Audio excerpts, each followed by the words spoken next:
Are negotiations happening with Iran? Are they not happening with Iran?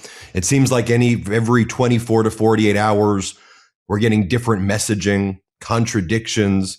On the one hand, you'll have a post like this, March 22nd, 2026, from Donald Trump's social media account. If Iran doesn't fully open without threat the Strait of Hormuz within 48 hours from this exact point in time, the United States of America will hit and obliterate their various power plants, starting with the biggest one first. Thank you for your attention to this matter. 24 hours later, right before the markets open, in all caps, you get the following message. I am pleased to report that the United States of America and the country of Iran have had over the last 2 days very good and productive conversations regarding a complete and total resolution of our hostilities in the Middle East. Based on the tenor and tone of these in-depth, detailed, and constructive conversations, which will continue throughout the week, I have instructed the Department of War to postpone any and all military strikes against Iranian power plants. It should also be noted that back in June of 2025, Donald Trump had stated that Iran's nuclear facilities had been totally obliterated and any suggestion otherwise would be completely fake news. Now, Iran responded by saying this was Donald Trump trying to engage in market manipulation. Iran's foreign minister, Abbas Araghchi, says there are no negotiations. The fact that they are now talking about negotiations in the first place is an admission of defeat. Didn't they say unconditional surrender? So why are they now mobilizing their highest officials to negotiate with us at all? For countries we have identified as friends, we will allow them to pass through the Strait of Hormuz, including China, Russia, India, Iraq, and Pakistan. But there is no reason to allow our enemies to pass through the Strait of Hormuz. The enemy must learn a lesson. Never dare attack again, and the damages to the Iranian people must be fully compensated. International guarantees are not 100% guarantees. The intrinsic guarantee we have created ourselves means no one dares go to war with the Iranian people anymore. So far, no negotiations have taken place. And a ceasefire without guarantees is a vicious cycle that repeats the war. Many foreign ministers in the region have contacted Tehran, and Iran's stance has been principled and firm. This war clarified many facts. If the U.S. has bases in your Arab nation countries, it only makes you a target. Meanwhile, you have Donald Trump saying that the war has essentially been won. Here's a statement that Donald Trump made March 24th, 2026. He says, it's over. We've won it. It's ours. Here, play this clip. Well, I think we're going to end it. I can't tell you for sure. I don't like to say this. We've won this. This war has been won. The only one that likes to keep it going is the fake news. I mean, the New York Times, you read the New York Times, it's like we're not winning a war where they have no Navy and they have no Air Force and they have no nothing. And we literally have planes flying over Tehran. Then you have Donald Trump saying the following on Iran. This was from a cabinet meeting that was on Thursday.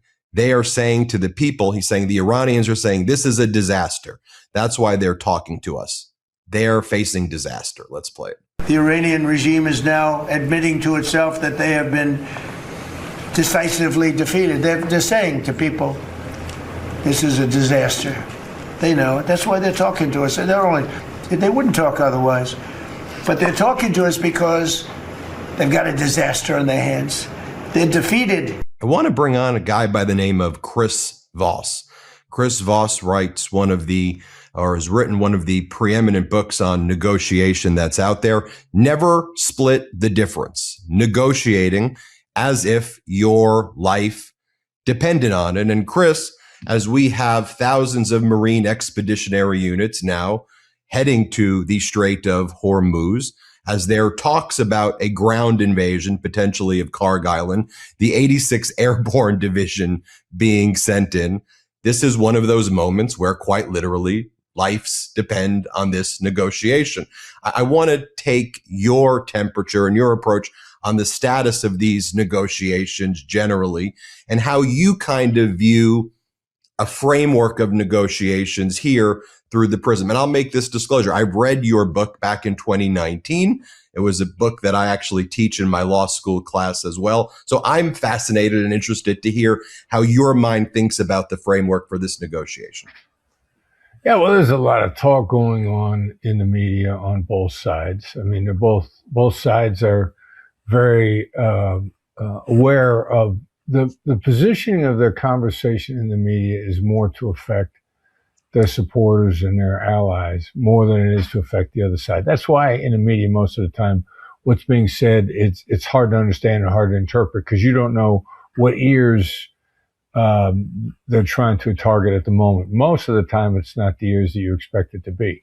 So it's really hard to get a firm read on this based on context without also knowing what's going on behind the scenes of conversations. You know, one side is calling it negotiations. The other side saying, well, we're talking, we're not negotiating. I mean, these are matters of distinction, face-saving characterizations in public. So without being told what's being said explicitly, and clearly there's conversations going on through Pakistan at this point in time as mediators, relaying information. So there are conversations taking place and different sides are characterizing it in different ways. You're not 100% sure what ears they're trying to hit with their statements. Yeah, you know, Chris, one of the things that I think was a real revelation to me when I read your negotiating book, though, that negotiation, despite it being often portrayed on TV as a lot of fast talking people, blah, blah, blah, blah, blah, blah, blah, blah, blah, Right. is a lot more about listening, gathering data, assessing the situation, feeling each other out, trying to find the known unknowns, and ultimately why your group is called the Black Swan Group is these unknown unknowns that are out there, which if you could really identify those. So your framework, I think, could apply here. Can you talk about the framework of thinking about negotiations and data gathering in situations like this or in hostage crises in general? Yeah, well, you try to find out what really deep down inside matters to the other side. What are their core values? The real issue in many cases is autonomy. Nobody likes to be forced to the table. They like to feel like that they made a choice to be there. Autonomy is actually more important than survival. Maslow's hierarchy of needs, our hypothesis that survival was number one with Maslow, isn't 100% accurate. And what I usually ask people is, name a civilization in the history of mankind that's been content in slavery. You can't find one. The United States is a country that give me liberty or give me death. We didn't invent that phrase or that attitude, but what that tells you is autonomy is more important than survival. And at the end of the day, people are going to really make decisions whether or not they feel they were autonomous in that decision or whether or not they feel forced into it. And that's kind of the concern that I have amongst a lot of other concerns in the negotiations, where you have somebody like a Pete Hegseth saying, we negotiate with bombs. And then one of the things you always talk about in your book, Chris, is this idea of do not set arbitrary deadlines that you can't meet against yourself. So when you have the threat of force, and then you say, we're going to bomb the hell out of you. I mean, that's the language that Hegseth uses. We're going to bomb the hell out of you. We're going to whatever. We're going to do it right away. And then, you know, you have this, you know, line where we're actually, I mean, what did Trump say? He said, I want to control the Strait of Hormuz with the Ayatollah, and we can do it together as a joint venture. And you could say that's just a lot of noise, and that's part of the cloud and specter of these negotiations. But setting deadlines against yourself that you ultimately can't meet, I always think that's a problem in a negotiation if that's actually what's happening. And then removing the autonomy from the other side in the negotiation by saying, hey, we want to talk to you, but we're also about to kill you, and we're planning on killing you. And then, you know, this guy, Ali Larijani, who was one of the people we were purportedly talking, we U.S. and Israel killed the guy. So I guess the Iranian perspective on a lot of this, though, is every time you say you're negotiating with us, you then kill somebody or you bomb. So how could we even start the negotiations? And then finally, Chris, you have the Oman foreign minister, who was the handpicked mediator, right? There's a lot of noise, as you say, from the outset. True. But there was a guy that we handpicked, the Oman foreign minister, who went on CBS before this war started and said, hey, we had a productive conversation. We need to iron out the technical details on Monday. And then the war starts and the guy's like from Oman, what happened? I mean, we thought we had a deal, and does that complicate the negotiation? Well, it does if you see all that noise. And so to back up a little bit, as a hostage negotiator, I mean, when I got a guy inside of a bank, I still got a SWAT team on the outside. Now, I'm not, SWAT team is part of the negotiating team. Now, we're not going to go to violence first, but at some point in time, there are minor incremental things to be done to remind the other side that, you know, they can't toy with you. They can't lengthen this out, manipulate you from now till eternity, which is kind of what the Iranians are famous for doing. You know, half measures and agreements that they don't intend to comply with. And a mediator gets in the middle. A mediator's ego gets more invested in getting some kind of deal as opposed to a deal that's going to be workable. And they can be faked out by somebody who says, well, I'll try. Well, media says, oh, we're close to a deal. The other side said, I'll try. Well, I'll try means I have no intention of complying. I'm going to fake agree. And mediators are famous for being suckered by that. So I don't put a lot of stock in what a mediator's assessment in any negotiation, that if mediators were phenomenal at settling things, then everything would be settled by mediators. Right. Although right now it does seem that the primary objective is to open the Strait of Hormuz, right? That's the main, not regime change anymore, to enter into an agreement where Iran would agree to not enrich its uranium, which was apparently agreed to at that mediation. But now, I doubt that was ever actually agreed to by the Iranians. And the Iranians made it quite clear to Witkoff in a face-to-face meeting that they felt that they had the right to enrich uranium from now until the end of time. So regardless of what the mediator said, the Iranians never said that in face-to-face negotiations. I mean, well, that's also assuming that Witkoff told the truth about that, because all I know is that the foreign minister said that that's not the case. And then the British National Security Advisor, who was also in the room, said that he was surprised that if you don't believe the Oman foreign minister, sure, but wasn't there a British National Security Advisor in the room who also says that Witkoff was not being fully honest as well, in the room? But I guess one of the broader points, though, is we've also now removed the sanctions on Iranian oil and Russian oil from this war. So right. They've made billions of dollars. Like, is that rewarding them? And they go, wow, this is the first time that we've got sanctions removed. We're making billions of dollars. If we were critical of Obama's deal, say, because $1.4 billion flew to Iran in response to also having, oversight. Well, now Iran gets to sell all of this oil that it wasn't able to sell before. And now the U.S. says, well, they were selling it anyway. But then what's the point of sanctions in general if that's the case? Yeah, well, I mean, I think the one thing that everybody continues to miss here, which is different about this American president, is he's just interested in collaboration. He doesn't really care who's in charge on the other side, as long as you collaborate, and the collaboration is a two-way street. Now, you notice he's not calling for democratic elections in Iran. And he's trying to he's trying to leave intact the people that want to collaborate with not just the United States, but with the rest of the world. I mean, opening the Straits of Hormuz in collaboration with the Iranians.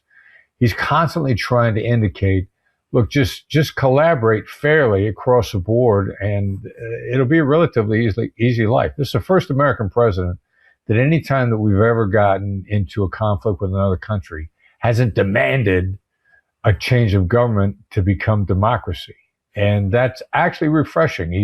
He's taken an unusual approach of collaboration separate from what form of government you have. You think that's a good thing? Whether or not we force democracy on somebody, No, we haven't I mean, had any success forcing democracy on anybody. No, I mean, to give the example of hostage negotiations, right? Yeah. Okay. Yes. You know hostage negotiations. There's that rumor. Yes. Right. So isn't what Trump's doing would basically be like if you and the hostage taker, rather than coming up with a plan to release the hostages, you said, you know what? Let's do some collaboration. I'm going to collaborate with you, the hostage taker. Let's take the hostages together. Let's make a ton of money and I'll become the hostage taker with you and we'll sell the hostages out. And then, all of our friends and those families that want the hostages released, we're the United States, we're the FBI, and we're the hostage taker. If you were able to get $1 million for it, imagine what we could do together. We'll get 20 million bucks for those hostages. So don't you have to, though, talk about values and principles in any negotiation rather than just the transactional outcome? Because then the hostage negotiator and the hostage taker could collaborate. Isn't that what happened in Venezuela with Trump and Delcy Rodriguez? And now the top torturer has become the defense minister there. Is that a good outcome? I mean, it's a resolution, but is that an outcome that we wanted?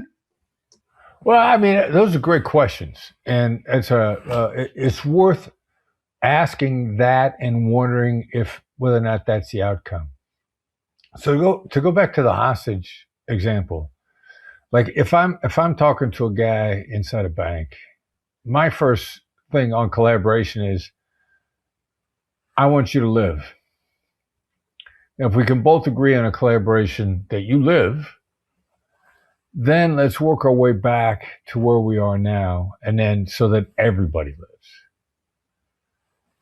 That's the real collaboration from a hostage negotiator. Now, the bad guy on the inside may have no desire to live. I can't change that. We actually call high-risk indicators. Gary Nessner, my boss, came up with these indicators of the person on the other side that's never going to make the deal. In the Black Swan Group, we call them 7%ers. Why do we say 7%ers? Because hostage negotiators are successful 93% of the time, which means 7% of the deal is never going to happen. And in any given negotiation, there are three kinds of negotiation: the deals you should make, the deals you shouldn't make, and the deals that you're never going to make. And your first job is to try to sort out which of those three bucket you're in. If the other side's never going to make a deal, no matter what kind of magic wands I have, I got to be able to recognize ahead of time that it's never going to happen. Then I have to reassess the situation. So the first part.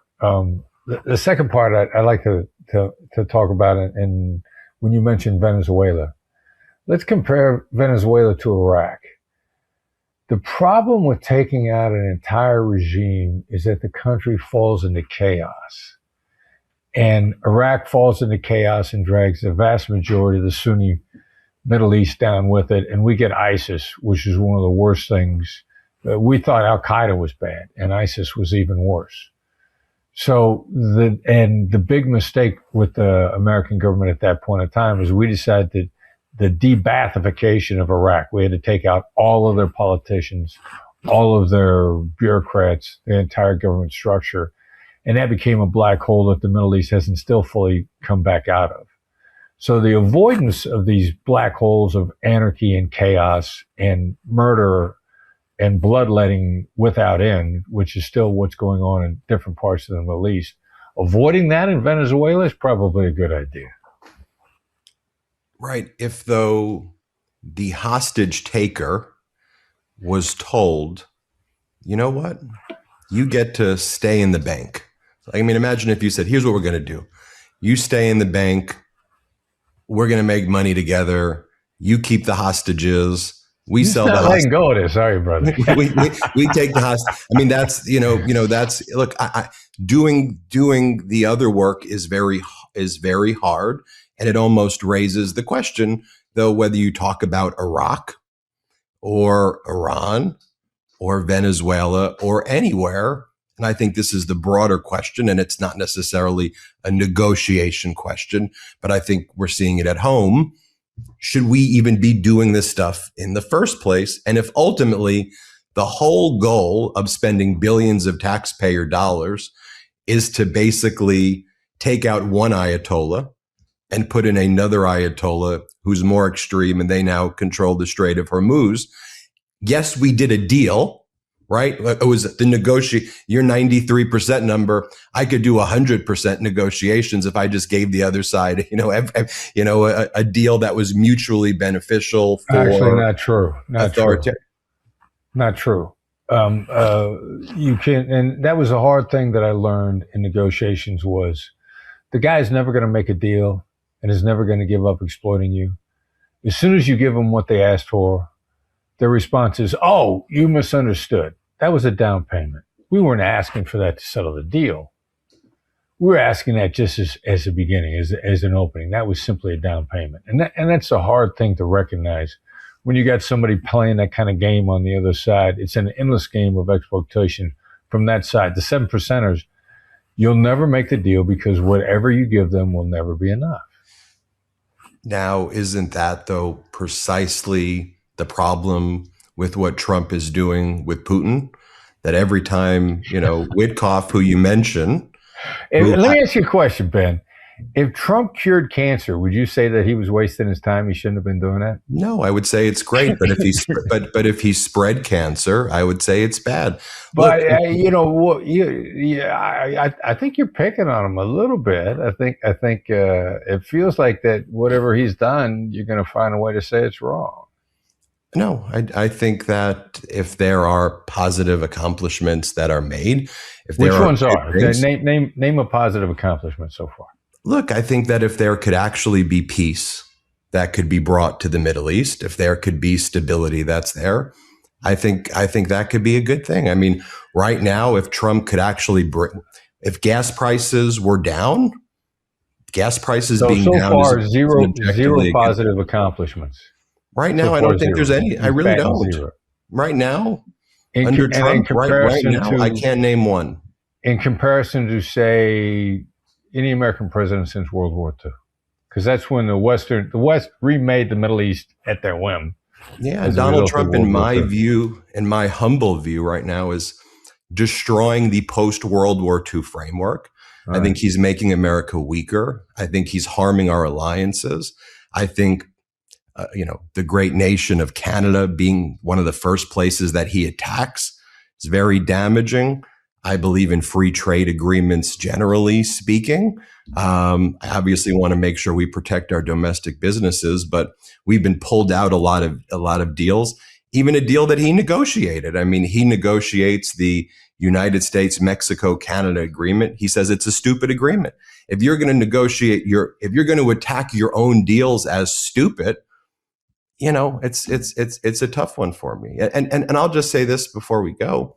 Although I'm happy to keep on talking, I just think the American people right now are very curious what the hell's going on. And I just think the American people are suffering, and they're saying, we can't afford things. We're psychologically tortured, living paycheck to paycheck. We're out there struggling. Why are we in this war? Why is there all this chaos? What's happening? That's how I feel about it. But these are fair questions. I mean, these are fair questions, and trying to gain a perspective on it is definitely a struggle. I think these are fair questions. Well, I appreciate your book. I appreciate the book. I think it does give a great framework into thinking about things, data gathering, and truly thinking about negotiation, not as violence and beating you and destroying you and crushing you, but that you can gain tactical advantage by listening, hearing other sides, and trying to forge a middle ground. So the book is called Never Split the Difference, Negotiating as If Your Life Depends on It by Chris Voss. And Chris is also the head of the Black Swan Group. Thanks, Chris. You've been very kind. I appreciate the conversation. I appreciate the conversation too. It's a good discussion. Come back. Everybody hit subscribe. Let's get to 7 million subscribers. Want to stay plugged in? Become a subscriber to our Substack at MeidasPlus.com. You'll get daily recaps from Ron Filipkowski, ad-free episodes of our podcast, and more exclusive content only available at MeidasPlus.com.